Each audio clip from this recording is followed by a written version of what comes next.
Seja bem-vindo ao podcast MG Familiar, um podcast sobre temas de medicina, temas pertinentes que nos fazem refletir e frequentemente têm implicações para a prática clínica. E damos as boas-vindas ao nosso anfitrião, professor Carlos Martins. Senhor Primeiro-Ministro, Senhor Presidente da República, precisamos de conversar. O meu nome é Carlos Martins, sou médico de família e professor na Faculdade de Medicina da Universidade do Porto e decidi gravar esta mensagem.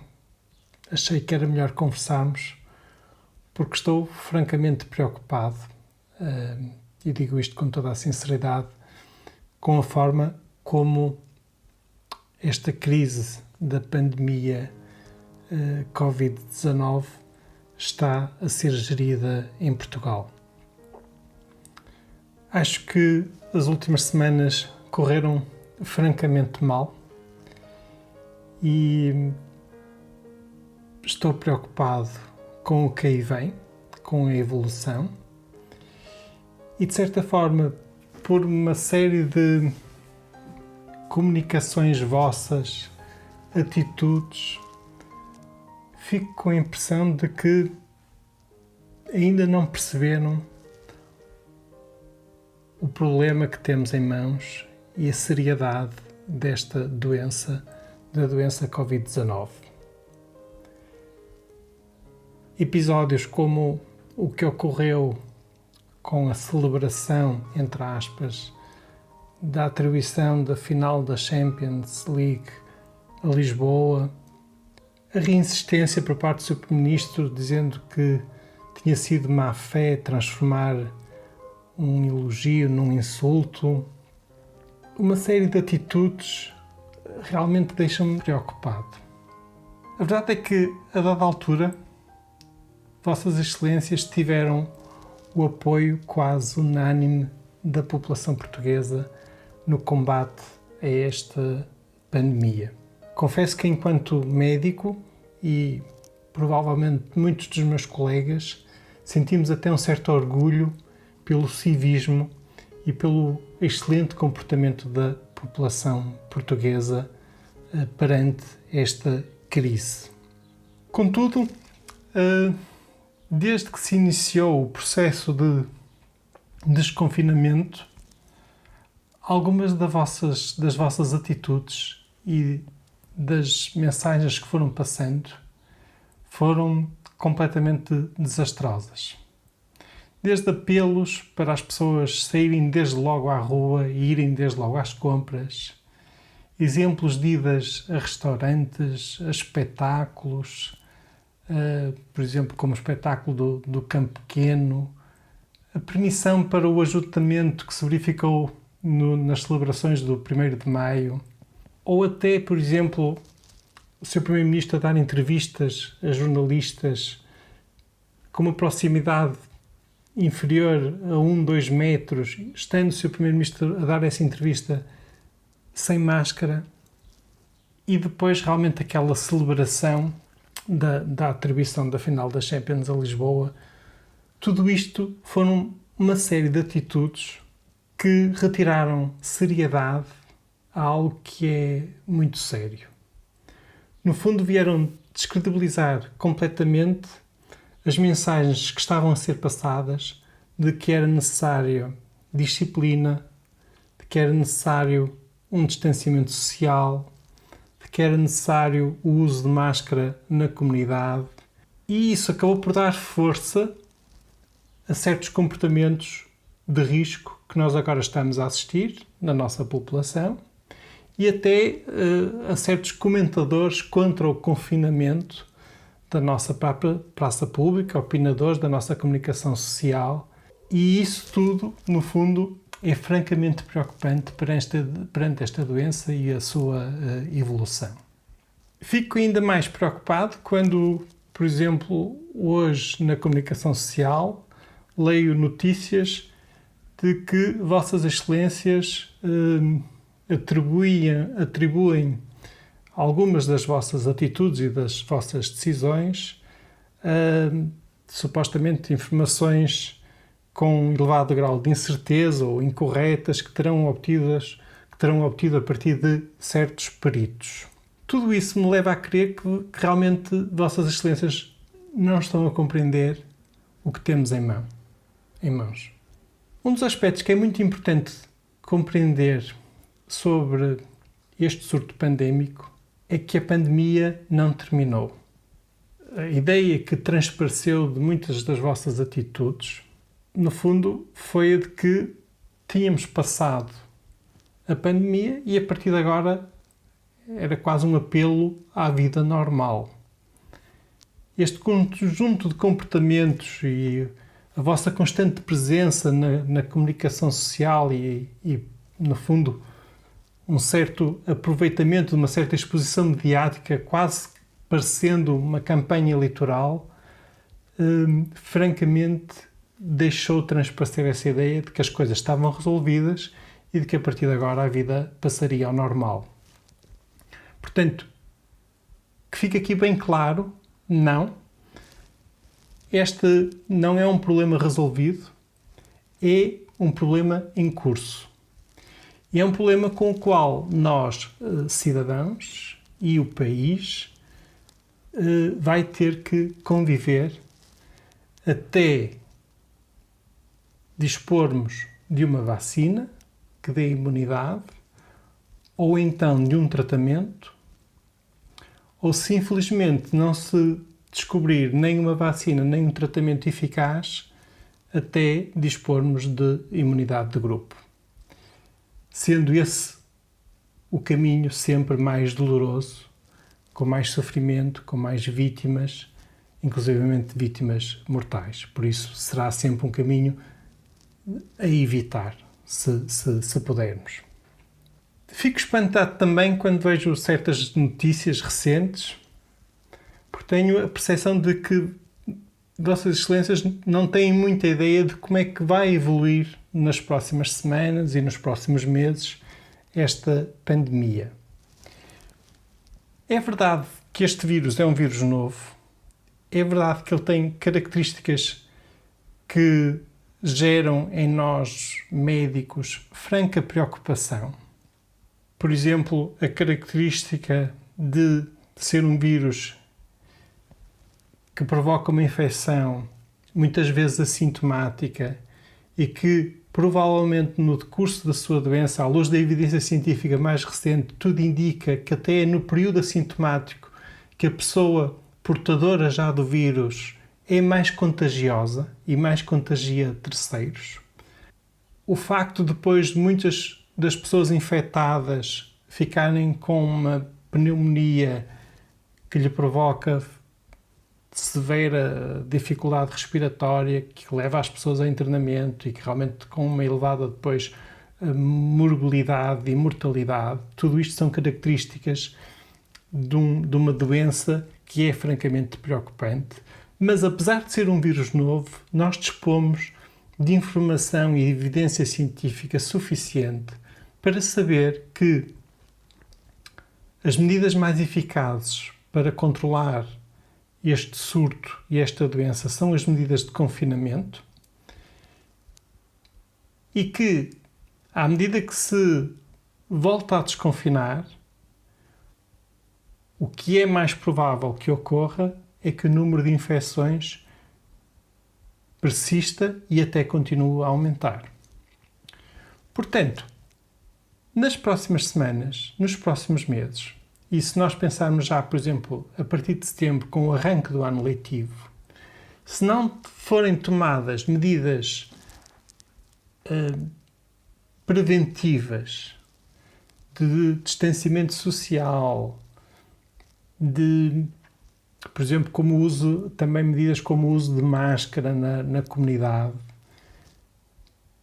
o que vai ocorrer é que provavelmente o número de casos vai progressivamente aumentar durante os meses do outono e de inverno e poderemos até aí vir a passar dias mais difíceis do que aqueles que já passamos na evolução desta pandemia.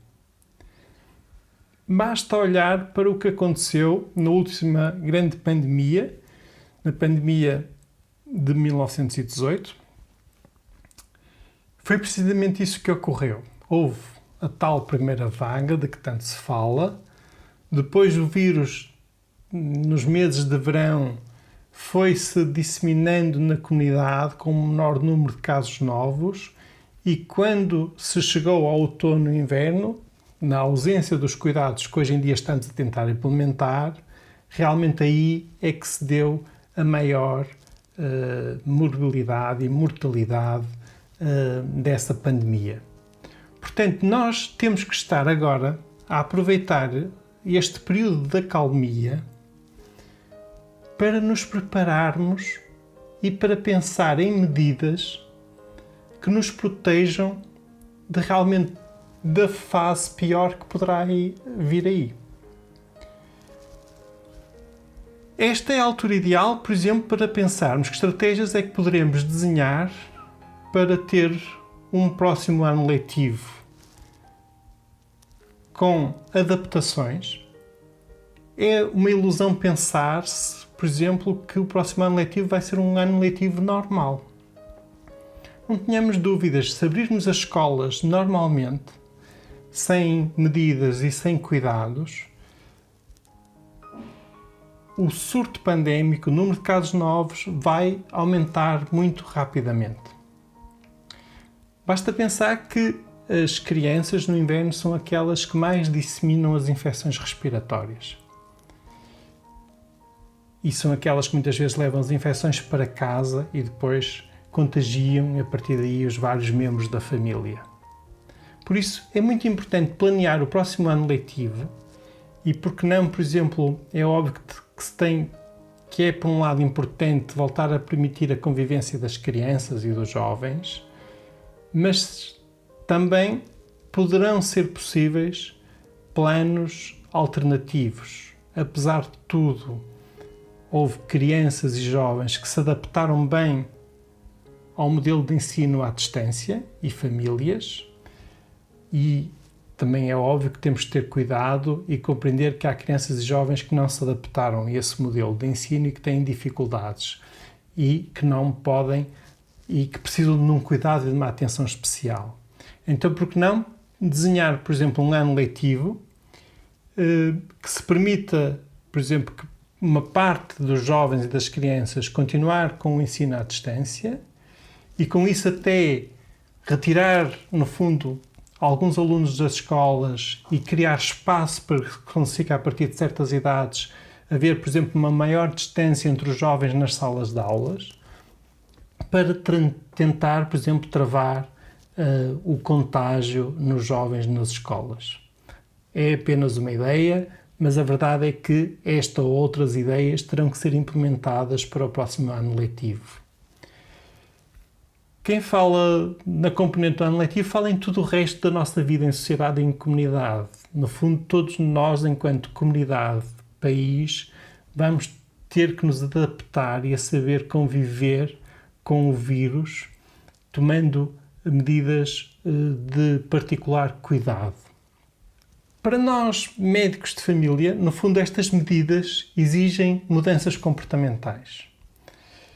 Para nós, por exemplo, médicos de família, nós estamos muito habituados a trabalhar com os nossos pacientes sobre comportamentos que trazem risco para a sua saúde. Um exemplo, um paciente que fuma e nós queremos que a pessoa deixe de fumar porque sabemos que o tabaco está a ser prejudicial para a sua saúde. Uma pessoa que tem um estilo de vida sedentário, que tem obesidade e nós queremos que implemente medidas dietéticas e atividade física porque sabemos que aquele estilo de vida lhe está a ser prejudicial para a saúde. Ora, o que se passa aqui na relação, digamos, na forma como cada pessoa, cada cidadão português se deve adaptar a esta doença, é algo similar. No fundo, há todo um conjunto de comportamentos da pessoa que tem que ser ajustado e que tem que ser alterado. O saber, por exemplo, conviver usando máscara. Saber que em ambientes fechados a pessoa deve ter sempre a máscara, no transporte público. Saber que mesmo ao ar livre, estando num local com muitas pessoas ou com maior proximidade de pessoas, também aí se deve usar a máscara. saber que, por exemplo, num restaurante, quando nos estamos a alimentar num recinto fechado, as pessoas, para se alimentarem, têm que tirar a máscara. E por isso é um local de risco. E se calhar era boa ideia tentar ao máximo que os restaurantes usem espaços ao ar livre. Existem estudos muito claros que nos demonstram que a regra mínima de distância de 1,5 m e 2 metros, num ambiente fechado, num restaurante, por exemplo, tendo circulação de ar-condicionado, pode não ser suficiente. E podem famílias que estão noutras mesas e a maior distância serem infectadas por este vírus. Todas estas medidas exigem realmente adaptação por parte dos cidadãos. O saber que, por exemplo, este verão não se pode ir a festas, não se podem fazer certos tipos de convívios. Tudo isso exige, no fundo, motivação para uma mudança de comportamento. Ora, motivar as pessoas para mudarem os seus comportamentos é sempre algo difícil na minha prática clínica, enquanto médico de família. Mas é algo que vale a pena e até muitas vezes compensador e gratificante no meu trabalho. Mas eu sei que tenho que ser, por um lado, coerente na minha comunicação com o paciente, tenho que ser correto do ponto de vista científico e tenho que ter realmente uma capacidade de motivação, de estimular a motivação do meu paciente para ele mudar o seu comportamento. Como eu dizia há bocadinho, a motivação por lado da população portuguesa, a dada altura, esteve num nível de excelência. A adesão às medidas de confinamento foi algo de extraordinário. Agora, a incoerência de comportamentos que se tem registado desde que se iniciou o desconfinamento, no fundo gera a perda dessa motivação. E antes, por contrário, começam a surgir novas motivações. Começam a surgir as motivações para já podemos desconfinar, já podemos fazer tudo à vontade e, no fundo, houve aqui uma série de mensagens incoerentes que foram passadas direta ou indiretamente para a nossa população e que agora, no fundo, estão a fazer com que seja mais difícil a adesão aos novos comportamentos, ao cumprimento das regras e, ao mesmo tempo, está tudo isso a contribuir para a dificuldade que estamos a verificar no controlo desta pandemia. Portanto, discurso incoerente não resulta. Atitudes incoerentes não resultam. Discurso punitivo, como aquele, por exemplo, de ameaçar com multas, com perdas de liberdade, há uma falta de pedagogia nesse tipo de discurso que é tremenda e muitas das vezes nos cidadãos isso até tem efeito contrário. Eu acredito que a maior parte dos portugueses no período de confinamento não se sentiu como sendo vítima de uma perda de liberdade. Uma boa parte dos cidadãos adotou as medidas de cuidado e de proteção porque compreendeu que essas medidas de cuidado e de proteção eram necessárias e adotou-as livremente, sem ser obrigado a isso. E este tipo de colaboração neste processo que vai ser longo e este processo que vai durar meses, esperemos não muito mais do que um ano, é fundamental. E a coerência desta comunicação e da explicação da necessidade das medidas de proteção e de cuidado vai ter que ser coerente e constante ao longo deste período de tempo. O discurso pela positiva, sim, é importante, mas também é muito importante que esse discurso seja realista. É, por exemplo, importante, e aqui está a componente do discurso pela positiva, explicar à nossa população de que esta é uma crise diferente das outras, mas que é um processo transitório, não é um processo ad eterno. Estamos a viver uma fase diferente das nossas vidas, mas esta fase há de passar. Mas sendo uma fase diferente, existe todos nós uma grande capacidade de adaptação. E falar realmente com esta verdade aos portugueses é fundamental neste processo. Confesso que também fiquei, digamos, triste quando vi a celebração da atribuição da final da Champions League a Lisboa, e ainda mais triste quando ouvi o seu primeiro-ministro dizer que essa conquista era um prémio para os profissionais de saúde. E depois fiquei ainda mais perplexo quando ouvi o seu primeiro-ministro acusar os profissionais de saúde de má fé por termos ficado realmente tristes e algo indignados com essa sua afirmação. Aparentemente, o seu primeiro-ministro não compreendeu a nossa indignação perante essas afirmações. Como é que eu lhe hei de explicar isto? Por vezes, na minha prática clínica, estou a ver um paciente, estou a ver os resultados, por exemplo, dos exames complementares de diagnóstico e apercebo-me que ele tem uma doença grave. Por exemplo, uma doença oncológica. E estou a tentar explicar o resultado dos exames ao meu paciente, por exemplo, e vamos supor que ele apenas está preocupado pelo facto de sentir alguma falta de ar e de não poder ir para a piscina. O que ele quer é mesmo ir para a piscina e continuar a fazer a natação que tanto gosta.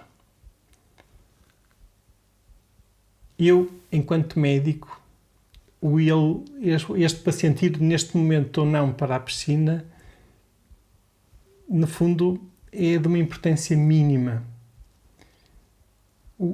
Eu sei que importante mesmo para a vida desta pessoa é tratar o cancro que ela tem.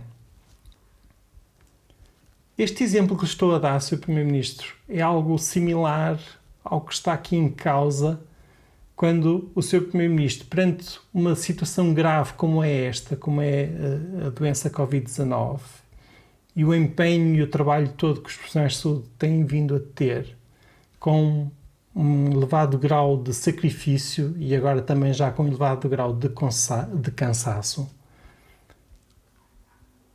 o dizer que a atribuição da final da Champions League à cidade de Lisboa é um prémio para os profissionais de saúde, é algo deste género. É algo que realmente não tem qualquer relação. É tipo o doente que está interessado apenas em ir para a piscina, quando realmente nós queremos é tratá-lo e salvar a vida dele. Na prática clínica isto acontece em várias situações e na verdade aqui, para nós que somos profissionais de saúde, nós estamos muito preocupados com esta doença. E, no fundo, estamos preocupados em salvar vidas. E saber que, por exemplo, um evento, que na verdade é um evento desportivo, na verdade é um conjunto de jogos de bola, e que ainda por cima são eventos que podem trazer para o nosso país ajuntamentos de população que podem trazer até certo tipo de celebrações em que claramente as medidas de confinamento poderão não ser respeitadas, e dizer que isso é um prémio para os profissionais de saúde realmente é algo que não nos cai bem. Até porque achamos que é a forma errada de gerir esta crise que continua em curso. Esta crise que é a pandemia da doença Covid-19. No fundo, esta crise, que é uma crise duradoura, prolongada, coloca em causa, por um lado, ou se quisermos nos pratos da balança, a preservação da saúde, o salvarmos as vidas das pessoas, e por outro lado a preservação da nossa economia. Enquanto profissional de saúde, se nós pudéssemos continuar com o confinamento, sem dúvida alguma que essas seriam as medidas que mais vidas salvariam. Agora, nós reconhecemos que a economia não aguenta muito mais, digamos, tempo de confinamento, e que sabemos também que isso pode trazer consequências até em termos de perdas de vida. Por isso é necessário tentar encontrar aqui um equilíbrio entre medidas que permitam ir preservando vidas com coerência e o permitir que haja algum retomar da nossa economia. Eu reconheço que é um equilíbrio difícil, mas também não tenhamos dúvidas que mensagens incoerentes, mensagens que gerem um mau comportamento ou uma má adesão aos comportamentos necessários por parte da população irão gerar cada vez mais novos casos, e isso também gera prejuízo económico. Se nós chegarmos a um ponto de total descontrole desta pandemia, claramente isso será ainda pior para a nossa economia. Portanto, é necessário muito cuidado. A melhor compensação que a nossa classe política e os nossos líderes políticos podem dar aos profissionais de saúde é a implementação de medidas concretas para enfrentar as próximas fases desta pandemia. No fundo, medidas, por exemplo, de planeamento ao nível dos recursos humanos da área da saúde, medidas de planeamento ao nível, por exemplo, dos equipamentos de proteção dos profissionais de saúde, de recursos materiais, até ao nível da aquisição da eventual futura vacina. É algo sobre o qual temos ouvido muito pouco e que era muito importante saber como é que nos estamos a preparar e a posicionar para termos a vacina quando ela estiver disponível e para conseguirmos ter em Portugal. Isso é algo realmente muito pertinente. Questões como a preparação do próximo ano letivo e, por exemplo, a implementação de um esforço contínuo de informação coerente, correta, campanhas para lembrar as pessoas dos cuidados que devem tomar para se protegerem deste vírus. Tudo isso será uma boa compensação para os profissionais de saúde.